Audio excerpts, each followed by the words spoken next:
The Greenock Glitch, inside Scotland's most dangerous salon. Friday, April 24, 2026. If you're sitting on a balcony in Greenock today, you're feeling the heat. It's roasting. 17 degrees. The sun is beating down on the Clyde, the water is shining, and life feels good. But less than a few miles away, behind the towering, razor wire fences of HMP Greenock, a completely different kind of heat is rising. The kind of heat that doesn't come from the sun. It comes from paranoia. It comes from debt. And today, it comes from a scandal so deep it threatens to break the entire Scottish justice system in half. It was supposed to be a routine day in the prison's female wing. More specifically, inside the hairdressing salon. In the prison system, the salon isn't just about getting a trim. It's a privilege. It's a place for rehabilitation. A place where inmates are supposed to learn skills to use on the outside. A rare space inside those gray walls meant to feel normal. Meant to feel safe. But today, that illusion of safety was shattered, and it became a crime scene that has set the Scottish government on fire. The headlines are breaking as we speak. Alexandra Stewart, an inmate who transitioned behind bars. Today, Stewart was officially charged with the sexual assault of a female inmate. And it didn't happen in a dark cell at midnight. It happened inside the salon. While the public enjoys the Scottish sunshine and the weekend approaches, a massive legal war is exploding behind closed doors. This isn't just going away quietly. J.K. Rowling, the billionaire author, has already stepped into the arena, putting up the cash for a lawsuit that is aimed straight at the throat of the Scottish prison service. But to understand how we got here, you have to look past the headlines. You have to look at the machine itself. This isn't just a scandal about one incident. It's a symptom of a systemic collapse.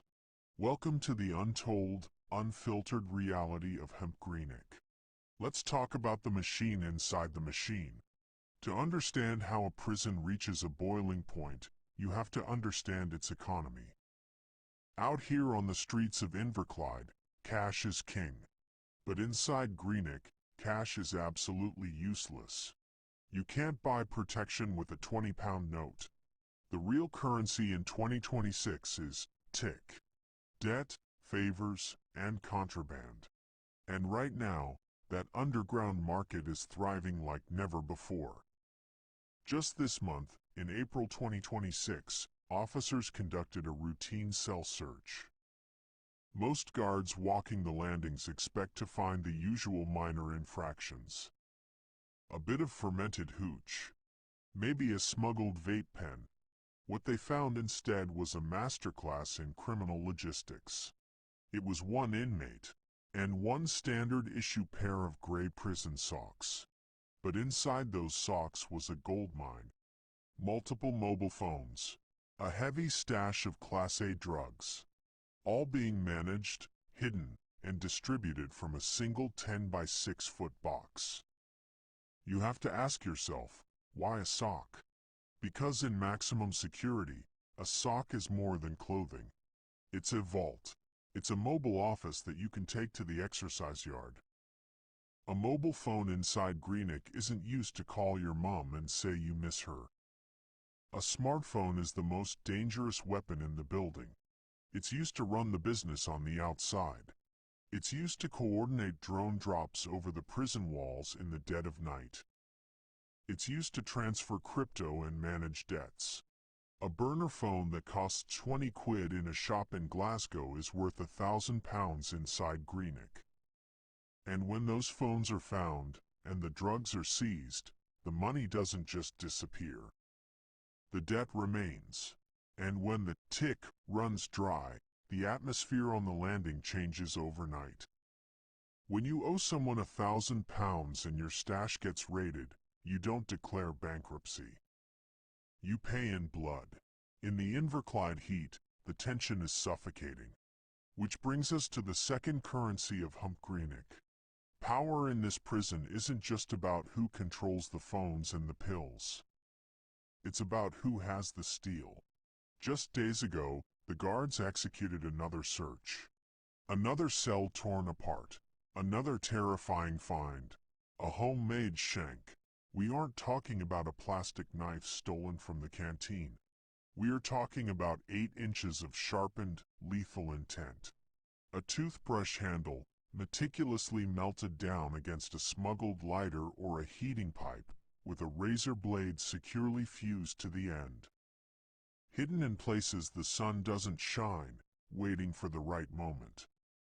In a facility that houses some of the most volatile and violent offenders in the west of Scotland, a weapon like this isn't a rare anomaly. It's a daily reality. Violence isn't an if in Greenock. It's a when. Imagine the psychology of walking those landings. The guards are severely outnumbered. The prison population is swelling at a breaking point. Every time the system tries a manual fix, every time they ignore a complaint, every time they cut a budget, it adds another pound of pressure to a pressure cooker that is already whistling. When everyone you pass on the stairs might be armed, everyone is a target. Paranoia becomes your shadow. The savage reality of 2026 is that these prison walls don't actually keep the violence contained away from society. They cultivate it. They act as a greenhouse for trauma and aggression. So, how did the system fail so spectacularly? How does a maximum security environment lose so much control that an inmate is assaulted in a hairdressing salon? The Scottish Prison Service, the SPS, is currently under a brutal, unforgiving microscope. For years, their policies have been heavily criticized. Specifically, their policies regarding self-identification and the housing of trans inmates. Management sitting in comfortable offices in Edinburgh will tell you the system is robust. They will release statements saying that risk assessments are strictly followed. But talk to the officers on the landing. Talk to the boots on the ground in Greenock. They will tell you it's a total shambles. Let's not forget the history here. Just last year, in 2025, the government was so desperate to manage overcrowding that they released hundreds of prisoners early. They opened the gates just to keep the lights on and stop the system from buckling. Now, in 2026, they are dealing with the fallout of policies that prioritize political optics over the physical safety of female inmates. The Cabinet Secretary for Justice calls these changes fundamental reform. But the inmates living through it? They call it a free-for-all. While the sun shines on the Clyde, the SPS is drowning. J.K. Rowling's intervention in this assault case isn't just a celebrity firing off a tweet. It's a calculated, devastating financial strike aimed at the heart of the Scottish justice system. She is funding the legal challenge because she knows that hitting the machine in its wallet is the only way to force it to change its gears. As evening approaches, the sun will eventually set over Greenock. The heat of the day will fade. Out here, the balcony doors will close, and people will go on with their lives. But for the women locked inside that wing tonight, the nightmare is just beginning. Every slam of a steel door is a reminder of where they are. Phones hidden in socks, shanks concealed in cells, and a bureaucratic system that has completely forgotten who it is supposed to protect. HMP Greenock isn't just experiencing a glitch in the system. HMP Greenock is the system. It is the unfiltered result of what happens when the suits make the rules and the small fish are forced to survive them. And until this machine is completely dismantled and fixed, the heat inside those walls will only keep rising.